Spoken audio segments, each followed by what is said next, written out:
Assalamualaikum warahmatullahi wabarakatuh. Perkenalkan, nama saya Rizkia Damayanti, diri 12 akuntansi 1. Di sini, saya akan bercerita tentang Putri Cermin Cina yang berasal dari kota Jambi. Kisah Putri Cermin Cina. Pada zaman dahulu kala, di daerah Jambi, ada sebuah negeri yang diperintahkan oleh seorang raja yang bernama Sultan Mambang Matahari. Sultan mempunyai seorang anak laki-laki yang bernama Tuan Muda Selat dan seorang anak perempuan yang bernama Putri Cermin Cina. Tuan Muda Selat merupakan pemuda yang rupawan, tapi sifatnya sedikit ceroboh. Sedangkan Putri Cermin Cina adalah seorang putri yang cantik jelita, baik hati, dan lemah lembut. Pada suatu hari, datanglah saudagar muda ke daerah itu. Saudagar muda itu bernama Tuan Muda Senaning. Mula-mula, tujuan Tuan Muda Senaning hanya untuk berdagang. Namun, saat penjamuan makan, Tuan Muda Senaning bertamu dengan Putri Cermin Cina. Seketika itu, Tuan Muda Senaning jatuh hati pada Putri Cermin Cina. Demikian pula, diam-diam, Putri Cermin Cina juga menaruh hati pada Tuan Muda Senaning. Putri Cermin Cina menyarankan untuk Tuan Muda Senaning bertemu dengan ayahnya, Sultan Mambang Matahari, untuk melamarnya. Tidak lama kemudian, Tuan Muda Senaning datang menghadap Sultan Mambang Matahari untuk melamar Putri Cermin Cina. Sultan Mambang Matahari dengan senang hati menerima lamaran Tuan Muda Senaning karena memang Tuan Muda Senaning mempunyai sifat yang baik dan sopan santun. Tapi Sultan Mambang Matahari terpaksa menunda pernikahan Tuan Muda Senaning dengan Putri Cermin Cina selama 3 bulan karena Sultan harus berlayar untuk mencari bekal pesta pernikahan putrinya. Sebelum berangkat, Sultan Mambang Matahari berpesan kepada Tuan Muda Selat untuk menjaga adiknya dengan baik. Pada suatu hari, selepas keberangkatan, Sultan Mambang Matahari, Tuan Muda Senaning, dan Tuan Muda Selat asyik bermain gasing di halaman istana. Mereka tertawa, hahaha, tergelak-gelak. Makin lama makin asyik, sehingga orang yang mendengar pun turut tertawa senang. Hal itu membuat Putri Cermin Cina penasaran dan ingin melihat keasikannya. Ia melihat dari jendela kehadiran Putri Cermin Cina, kakaknya dan Tuan Muda Senaning.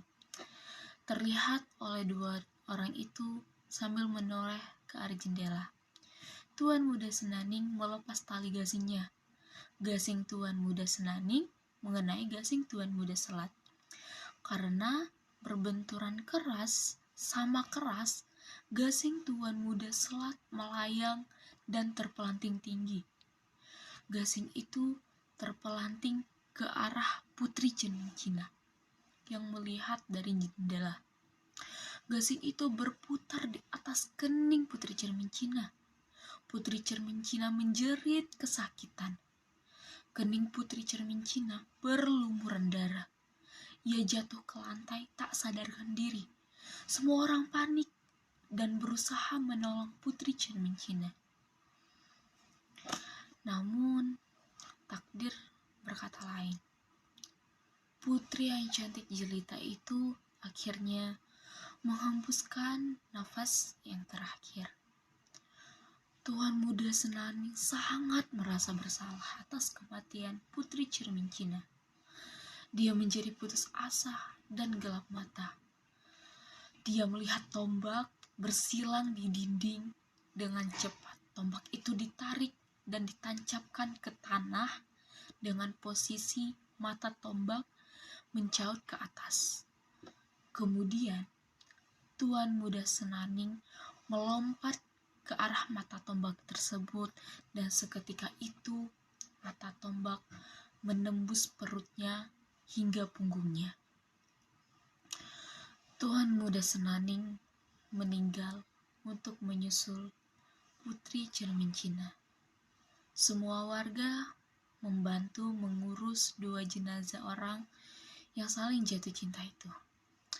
Tuan Muda Selat begitu kalut dan bingung. Ayahandanya pasti akan marah besar apabila mengetahui kejadian ini. Kedua jenazah itu akhirnya dikuburkan. Jenazah Putri Cermin Cina dikuburkan di tepi sungai, sedangkan jenazah Tuan Muda di bawah anak mudanya ke kapal, dan kapal itu berlayar ke seberang. Jenazah Tuan Muda Senaning dikuburkan di tempat itu, diberi nama Dusun Senaning. Tuan Muda Selat juga merasa bersalah atas kematian adik tercintanya. Dia terus menyalahkan dirinya karena gasingnya. Putri Cermin Cina meninggal dunia oleh karenanya. Akhirnya Tuan Muda Selat pergi meninggalkan negerinya bersama orang-orang kampung. Orang-orang yang ikut dengannya ditinggal di suatu tempat, dan tempat itu disebut Kampung Selat. Namun Tuan Muda Selat pergi tanpa memiliki tujuan yang jelas. Tidak lama kemudian, Sultan Mambau Matahari tiba di kampungnya. Sultan bingung karena kampungnya begitu sepi. Dia menuju istana, namun hanya tersisa beberapa orang yang menjaga istana. Beberapa orang yang menjaga istana tersebut menceritakan kepada tuan tersebut apa yang terjadi dengan kampung ini. Sultan Mambau merasa sedih. Kemudian ia beserta pengikutnya pergi meninggalkan kampungnya. Mereka pergi ke dusun seberang dan mendirikan kampung di sana. Kampung itu terletak di antara kubur Tuan Muda Senaning dan kapal Tuan Muda Selat. Kampung itu ternama Dusun Tengah Lubuk Ruso. Terima kasih. Wassalamualaikum warahmatullahi wabarakatuh.